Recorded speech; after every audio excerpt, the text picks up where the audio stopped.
Hello and welcome to Switched On. Paul here to give you a very special weekly eShop sales roundup for the coming week, and also the usual what's coming out, what's on sale and what's been patched. Now, as this week is looking especially meagre in terms of top drawer releases, I'm going to focus more on some sales and specifically highlighting the 10 best bargains you can get this week, so please stick around for that later. And let's get the new releases out of the way first. And first up we have a couple of quick looks, and they are for Ittle Dew and Exception. Now, Ittle Dew is a bit of an odd title, as this old school Zelda inspired adventure game from Ludosity has already had its sequel available on the Switch for some time. But if you want more of the same, then this one is out on Thursday for £8.99 and $9.99. Exception is a highly stylised platform combat game which is due out on Wednesday from Traxmaster Software. I've already done a what is video on this, so check that out, the link's above, and my full review will be uploaded sometime on release date. Slasher movie fans are probably eyeing up Friday the 13th, the game, which cleverly releases on the 13th from Gun Media and costs £35.99 and $39.99. If you haven't really heard of this one before, it employs what's becoming a now popular gameplay style of one versus many, where one player will take the role of the evil and super powerful Jason Voorhees, and the rest of the players will assume the role of camp counsellors who are weaker but have specific skills and obviously strength in numbers. It's an interesting gameplay style, but from what I've seen, this is another Switch port that doesn't really do the game justice. A similar game called Dead by Daylight is due out in September, and may be worth holding out to see how that plays first if you want to get your horror kicks on. Damn it! Just die!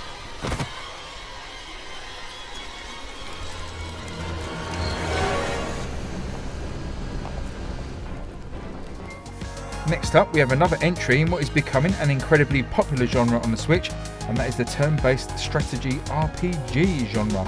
This time it's the turn of the gorgeous looking Fell Seal Arbiter's Mark, which releases on Wednesday the 14th from 1C Entertainment and will cost you £20.39 and $25.49 right now, which represents a 15% saving off the standard price. As I mentioned, this game looks really nice and includes all of the usual standards in this type of game, with grid-based combat, 20 classes, customization, crafting and over 240 different pieces of gear. If I had the time and energy for another massive game, I'd be all over this one, but I'll just have to live this one vicariously through others.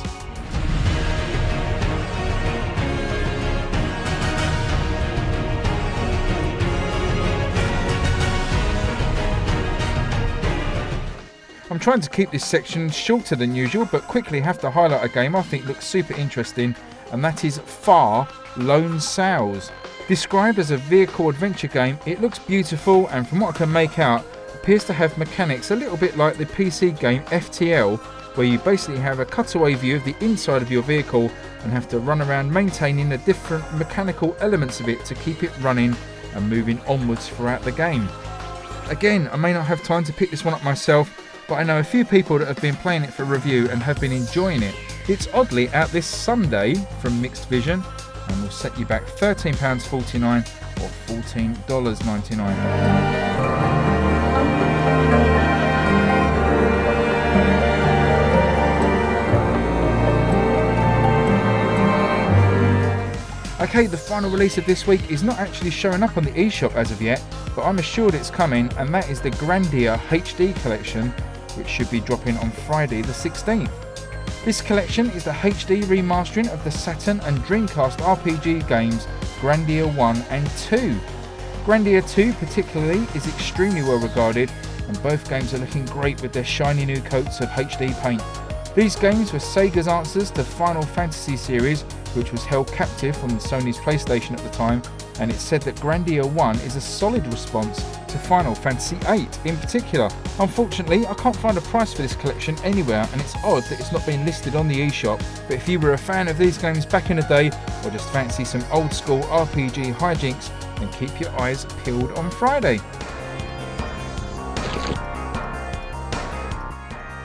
Don't do it!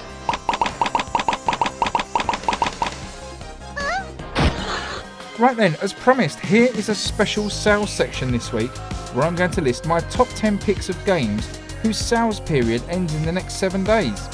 I've picked these based on either how deep the discount is or on purely if it's a good game or not. So in order of the date these games go back up in price, first up is the excellent 2.5D platform game Trine Enchanted Edition. This has 40% off, bringing it down to just £8.09 or $8.99 until the 14th of August. Next up is a game that I've struggled to get into personally, and that is the Diablo-ish 9 Parchments.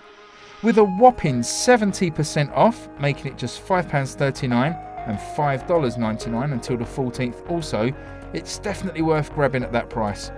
There's also a free demo of this one if you wanted to try it out first.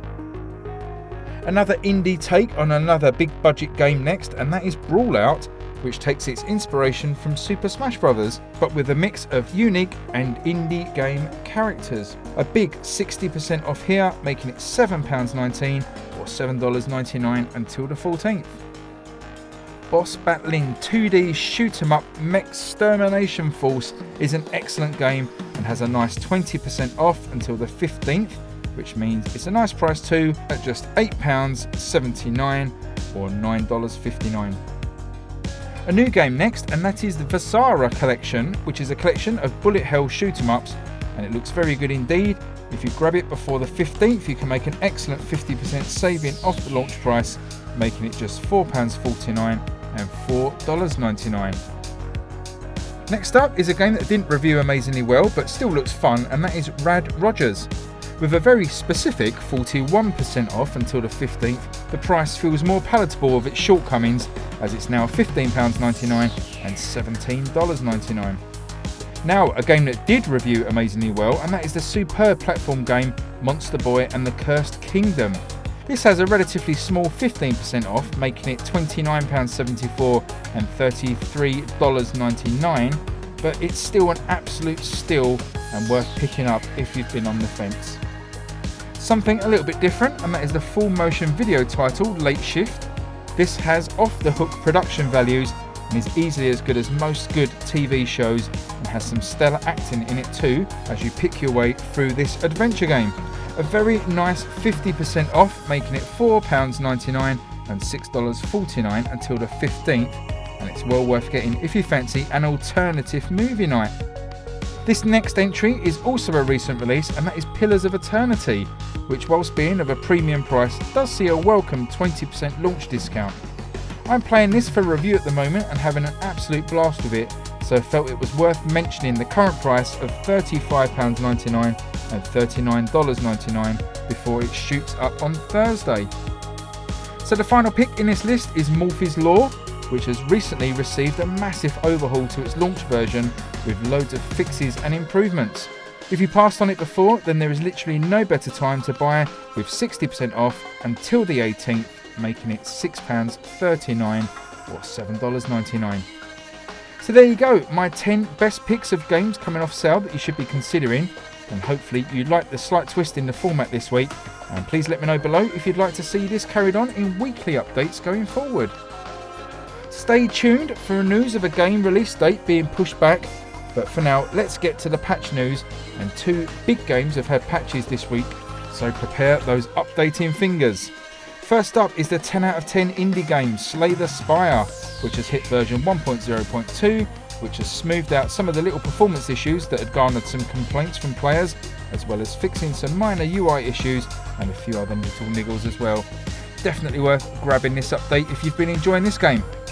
Similar deck building game SteamWorld Quest is getting what the devs are calling the 2.0 version, where the big new feature is a new game plus mode, allowing you to take your adventurers and stored equipment from a completed game back through a newly introduced super hard difficulty level, and this also introduces some new gameplay twists.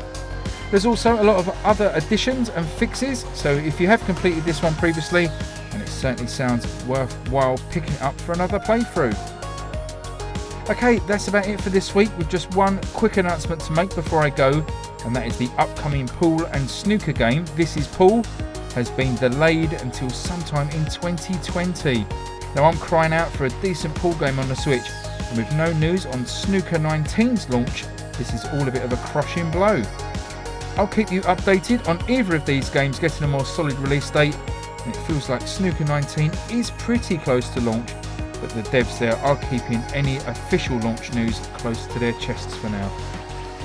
Please subscribe if you like these update videos, and as always drop me a comment below if you are picking up any of those new games. Always love to hear about that. But until next time, thanks very much for watching everybody, and I'll see you again soon. Cheers, bye bye.